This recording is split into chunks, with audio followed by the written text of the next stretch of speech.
Assalamualaikum warahmatullahi wabarakatuh. Salam rahayu, salam sehat, salam semangat. Terima kasih untuk sobat-sobat Gibtek yang selalu mendukung dan selalu setia dengan channel Gibtek Kantil. Gibtek selalu doakan semoga sobat-sobat Gibtek selalu dalam keadaan sehat, walafiat, rezekinya selalu lancar, tidak ada halangan apapun juga, dan selalu tetap semangat dalam menjalani kehidupan. Oke, di sini meneruskan pembahasan yang kemarin yang part pertama itu pembahasan tentang barang yang hilang, itu tentang barang itu bisa kembali atau tidak. Itu kita hitung dari weton atau hari dan pasaran barang tersebut hilang. Itu nanti pembagiannya dibagi 3, nanti bisa ketemu atau enggak, kalian bisa simak di part yang pertama. Kali ini part yang kedua kita membahas tentang siapa orangnya. Jadi orang yang mengambil atau kita mau sebut mencuri itu kan agak kasar ya. Yang mengambil barang tersebut itu orang jauh atau orang dekat. Itu nanti kita bisa prediksi dengan perhitungan yang ada di primbon ini, sama pembagiannya dengan pembagian 3. Untuk caranya sama semacam yang part pertama tentang barang itu bisa ketemu atau enggak, yaitu barang tersebut hilangnya di hari apa, pasaran apa, atau wetonnya apa. Jadi seumpamanya kemarin di part pertama kita memakai contoh weton 1 pon.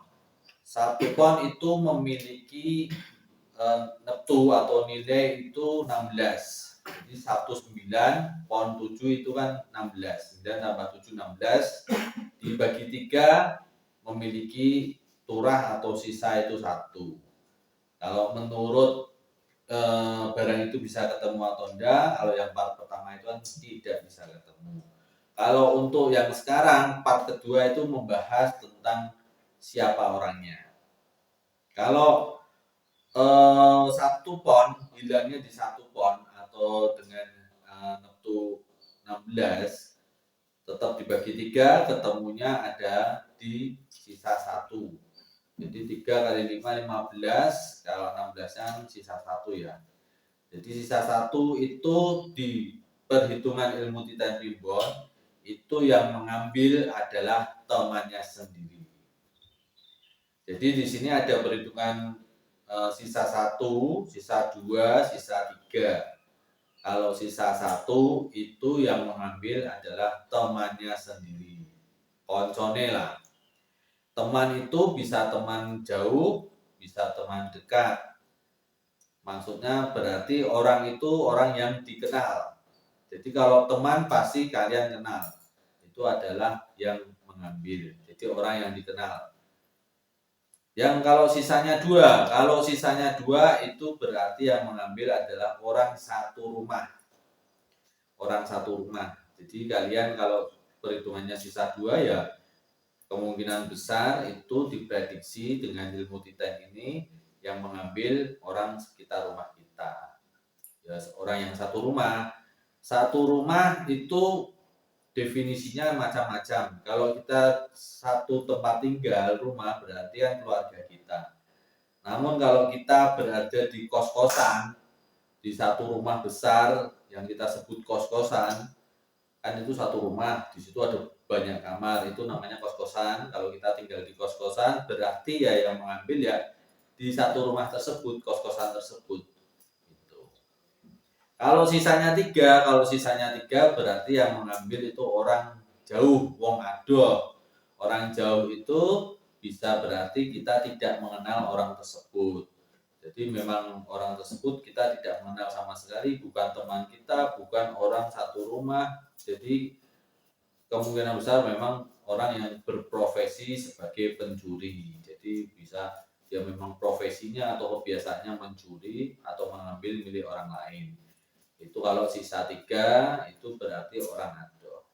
Oke, kalau tadi contohnya itu di 1 pon. 1 pon itu memiliki nilai 16 dibagi 3 sisa 1 berarti yang mengambil koncone dewi. Teman sendiri bisa teman dekat, bisa teman jauh, pokoknya orang itu kenal kalian. Kalau sisa 2, nanti semuanya harinya kalian hitung sisa 2 berarti orang yang tinggal satu rumah. Satu rumah bisa definisinya keluarga, kalau satu rumah kita tinggalnya di satu keluarga dong, atau kalau kita tinggal di kos-kosan itu berarti ya satu kos-kosan tersebut. Satu kos-kosan tersebut kan ada yang kita kenal, ada yang tidak, berarti yang satu kos-kosan tersebut. Kalau sisa 3 berarti orang jauh berarti benar-benar kita tidak kenal. Orang itu kita tidak kenal, memang mungkin orang tersebut berprofesinya sebagai pencuri atau mengambil milik orang lain. Itu bagian ilmu titen dari catatan yang ada di primbon yang ditinggalkan oleh leluhur kita. Semoga bisa bermanfaat, bisa nguri-nguri kebudayaan, bisa untuk alat memprediksi. Oke, nanti yang part ketiga nanti ada lagi, jangan sampai ketinggalan untuk part ketiganya. Oke, jadi part ketiga kita mungkin akan membahas tentang rupa orang tersebut bagaimana. Oke, saksikan nanti yang part ketiga, tapi part kedua ini saksikan dulu. Kalau yang part 1 belum disaksikan, ya saksikan ke part 1. Oke, wassalamualaikum warahmatullahi wabarakatuh. Salam rahayu, salam sehat, salam semangat.